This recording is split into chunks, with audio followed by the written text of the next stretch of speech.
Hi guys, for this video, i-explain ko po sa inyo ang kaibahan ng online submission at online appointment. Again, ano ang kaibahan ng online submission at online appointment pag nagpapa-contract verification po kayo dito sa Polo Dubai.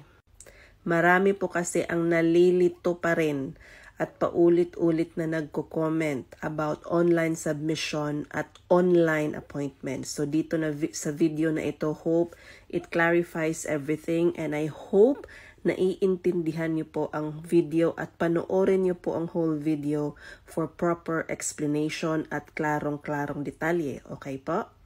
Una, online submission is ganito. May isang video ako na nakapin dito sa aking TikTok na explaining about online submission. So itong form na ito na diniscuss ko lamang earlier is the online submission, not online appointment. Again, this is online submission.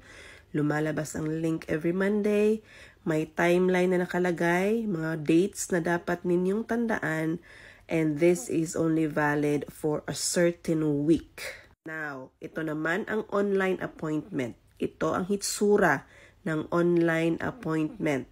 Pagpupunta ka ng Polo website. Again, pagpupunta ng Polo website, ito ang lalabas sa inyong screen kung magpapabook kayo ng appointment. I-click nyo lang yan, contract verification and /or OWA membership or renewal. Kasi pag nagpa-contract verify ka at nakakuha ka ng appointment automatic, pupunta ka diretso ng OWA. At yan ang lalabas after mong i-click ang online appointment. Pipili ka ng dates na yan. Pipili ka ng dates. And as usual, walang slots for this month until 3 months or 5 months or so. Walang slot pag online appointment. So yan ang hitsura ng online appointment, which is very, very different from online submission. Sa online submission, i-upload nyo po online ang inyong mga documents through that form or through that link, at makaka-receive kayo ng email kung approve kayo, at pupunta po kayo sa Polo kung approve na po ang inyong mga dokumento. Pag online appointment naman, pupunta ka ng Polo Dubai sa designated appointment time mo, dala-dala physically ang mga documents, at doon ka pa lamang po i-evaluate ng Polo Dubai kung kayo ay approve or hindi. So I hope wala na pong nalilito about online submission or online appointment. May 4 na ways po para makapag-contract verify, at kasama po ang dalawang ito sa 4 na pong iyon. May video din po ako about it. Check them out. Guys, speaking of online submission, meron lang po akong kaunting tips about it. Paano po ninyo mai-estimate, okay? Kung mag-online submission ka ba by Monday at ganito yung flight ko, paano mo ba ma-reassure na makakapag-contract verification ka via the online submission? Before doing online submission, you have to make sure na alam mo po ang timeline ng online submission, kung paano po ito gawin. So, I will give you an example. For example, Monday, okay? Let's say next Monday, magpapa-online submission ka. The evaluation results po ay mangyayari po the next week. And that would probably be Friday of next week. So that is the last working day of the week. Mostly, ganun po ang nangyayari kasi ang iba hindi nakakatanggap maximum of Thursday. So basically, ang nangyayari na ngayon, nakakatanggap na ng evaluation results or email ang mga nag-online submission by Friday the following week.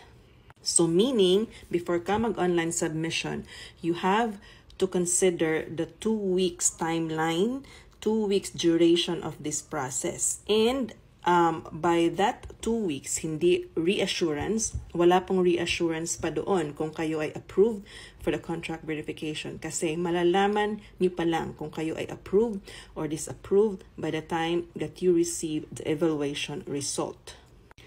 Pero bumabawi naman ang online submission when it comes to getting your verified contract. Kasi once approved ka na, automatic makakatanggap ka ng date and time from Polo na ready na ang iyong verified contract. So what you will going to do is to print out that email.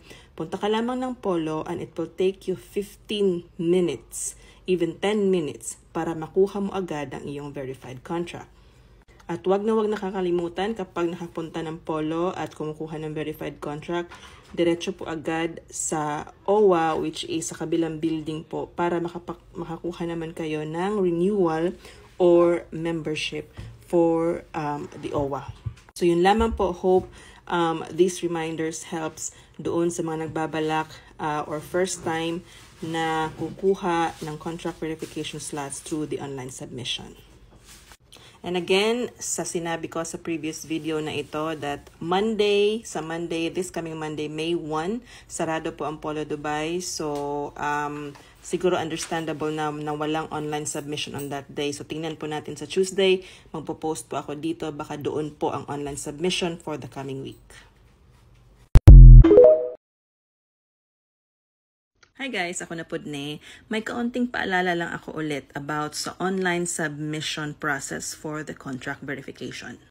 Before anything else, I know na ito ang very suggested ko na process ng pag-online or pag-contract verification because it's hassle-free. I-upload mo lamang yung mga documents. Pangalawa is aantayin mo lamang ang iyong email evaluation kung approve ka or disapprove. At pangatlo, kapag approve ka naman, kukunin mo lamang ang iyong verified contract, ready na siya, and then it will only take you 5 to 10 minutes na kunin ito sa Polo Dubai. But there are certain considerations guys na need nyo pong tandaan before you do an online submission. Lagi ko po itong binabanggit even in my Monday announcements for online submission forms. Ang online submission po, ang processing time po niya is 2 to 3 weeks. 2 weeks, meaning from this Monday kung nagpasa ka ng online submission, next week po mo pa ito makukuha ang iyong evaluation kung approve ka or hindi approve. Again, kapag approve ka naman, by another week, mag-aantay ka naman ng date kung kailan kukunin ang iyong verified contract. Let's take it for example, yung form po kanina na nag-open, which is form number 53. Ito po ang hitsura ng timeline ng ating form every time. Kapag nag-announce din po ako, sa notice board po mismo nakasulat din po ang mga timeline. So before po kayo mag-click ng anything, even though not contract verification, anything po sa buhay nyo, bago nyo i-click, you have to read and understand ano po ang nakalagay sa notice. Kung makikita nyo po, ang form na yan is supposedly from 12 to 14, pero hindi na po yan inaabutan talaga ng even afternoon, like morning slots ay puno na agad, no? Makukuha lamang ang inyong mga evaluation by June 20 to 22 or maximum 23, which is a Friday next week.